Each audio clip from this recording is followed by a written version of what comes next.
Hey guys, and welcome back to the channel. I wanted to do a quick video series highlighting some of my favorite garnishes. Today we're making Romesco breadcrumbs, using some basic ingredients that you can get at most stores. Let's look at those ingredients now. Some raw hazelnuts, we have some fresh garlic, lemon, Aleppo chili, breadcrumbs, and smoked paprika. The finished breadcrumbs can be added to soups, salads, vegetables, and most fish.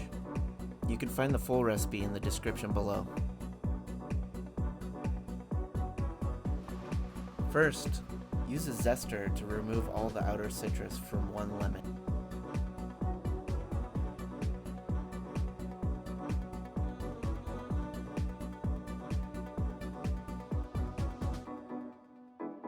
Run your knife through the garlic for a rough chop. It's going in the food processor, so we don't need to break it down too much. Go ahead and set up your food processor. Toast the hazelnuts in a 350-degree oven for about 8 minutes. Add your breadcrumbs,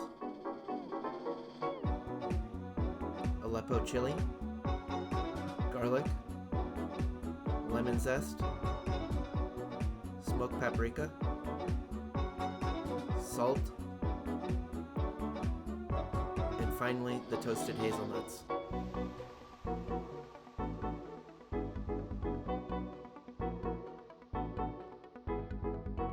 Pulse the food processor a few times until the texture is coarse and crunchy. If you want a finer breadcrumb, run it a bit longer. Add some texture to your pasta dishes or garnish roasted Brussels sprouts. Or check out our latest video where I use them on charred broccolini.